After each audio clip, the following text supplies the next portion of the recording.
She's a 10-year veteran of the Air Force. And although I had known her and talked with her and spent some time, I did not know that till I learned about it in her pep talk. She is the past assistant director of resources residential facilities at Georgia Southern University. Where I came to know her was when she was president of the Georgia chapter of IEHA. And with that, I actually worked with her and held a virtual session like this for our Rockstar program. Now, I also had the pleasure of working with her while she was writing her new book, Cleaning for Health, the Emerging Pandemic Threat. She is currently the CEO of Exodus Management and Consulting. From Statesboro, Georgia, I'd like to welcome to the stage Gloria Strauthers. Her talk this afternoon is Leveraging Your Unfair Advantage. Gloria? Thank you, Dave. You know, my entire life changed as I watched Lethal Weapon from my hospital room. I remember Dr. Steve Mills examining me, and with a gentle smile, he said, "It's time to push."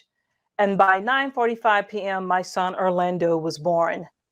The year was 1990 when I became a teen mom, and I joined the estimated 521,626 births to girls between the age of 15 and 19. Oh, the dirty looks, the name calling, not to mention the gut-wrenching shame. The reality and trauma of what happened to me didn't quite come full circle until I went back to school and attempted to re-engage with my friends. It was then I realized that I no longer fit in. I kept hearing teen pregnancy was now a crisis.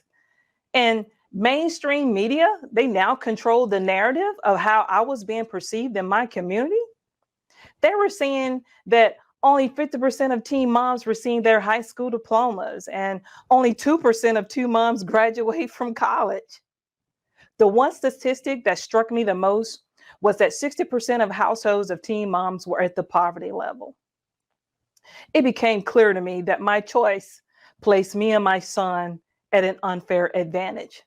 So I thought. You may be wondering if my entire talk is about being a teen mom. Of course not. But most of you, like me, perceive a set of circumstances as unfair advantages.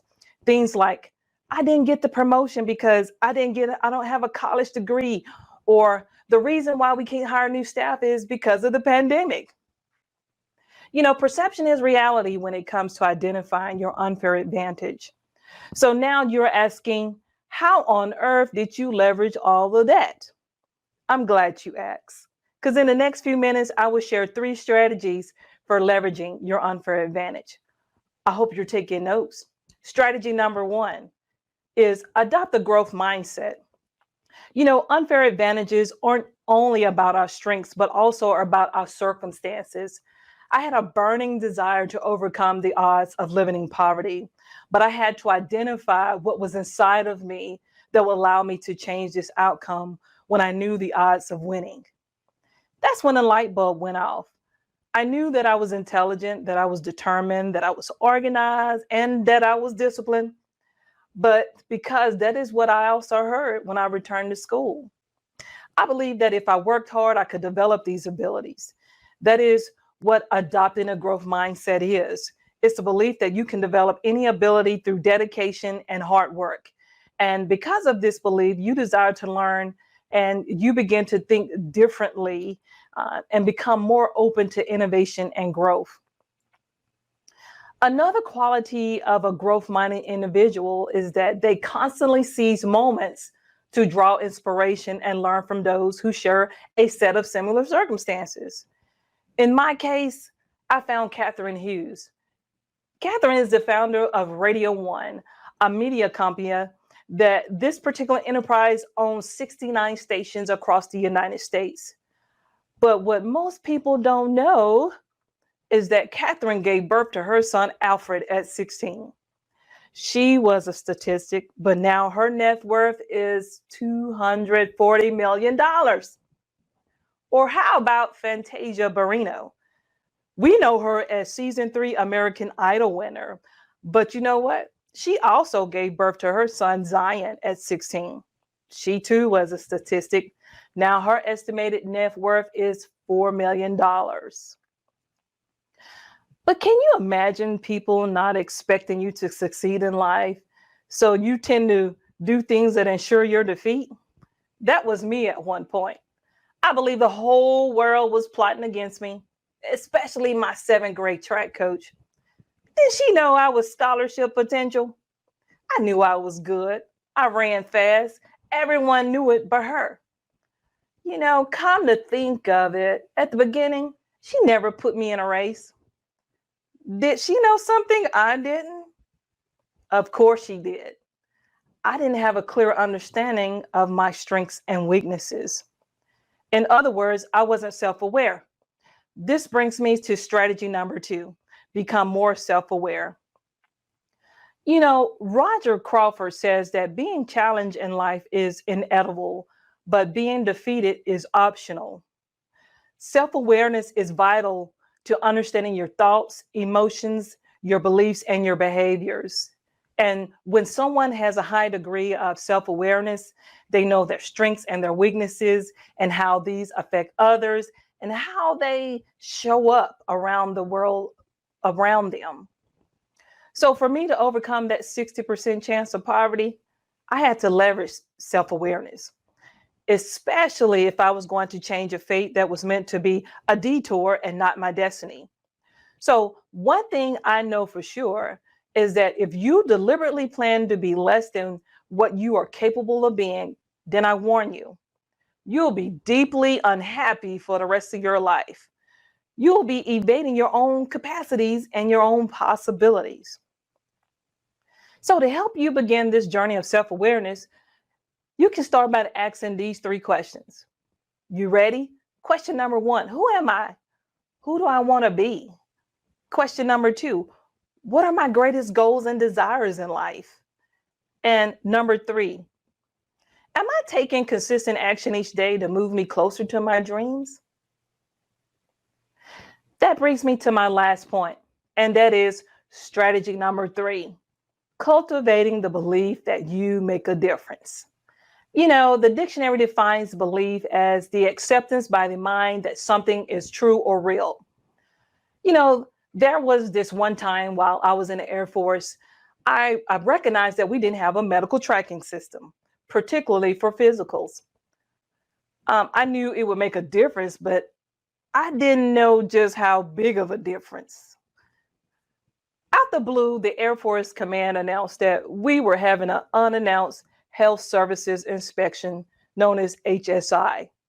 The HSI is actually a compliance-based inspection performed at Air Force medical units every 3 years. Its purpose is simply to assess medical processes used at each facility to ensure that we are adhering to Air Force standards. Lo and behold, they asked to see a process for tracking physicals. But in retrospect, my unit would not have passed this inspection had it not been for me doing something that mattered. If you recall earlier, I stated perception is reality. This is also true when cultivating a belief of mattering or making a difference in your organization. And as a cleaning professional, you are touted as heroes who defend the public health. And on the other end, you can get something as simple as a microfibril tool to prevent cross-contamination. At that time, when I was in the Air Force, I didn't know what I did mattered when I took on that task. But today, that's the mindset of most cleaners. Society has created this perception that cleaners are unskilled, uneducated, and unworthy of comparable wages. That is what what they do don't matter, that it doesn't make a difference. And it's this belief that causes more cleaners not to act upon opportunities to advance or grow professionally, which is why it is important to change the way the world views clean. To drive home this very point, I want to share with you the story of Jane. Jane had a difficult life. She hopped around from one cleaning job to the next. Particularly after a family member she was caring for died, she knew she had to get a more stable job to survive. That led her to accept a custodial job at a university. A professor was conducting a study on what makes work meaningful. And at this point in Jane's career, she'd been with the university for 18 years. She was asked, "Why did you stay?" Jane recalled in her first training that her supervisor pulled out the dictionary and defined the word custodial for her. A custodial is a person who has responsibility for or looks after something. Despite Jane being told her whole life that cleaning was an unskilled and dirty job, she said, realizing that I was looking after these buildings and everyone in them changed my belief patterns, and it inspired me for the last 18 years. I finally realized that I mattered.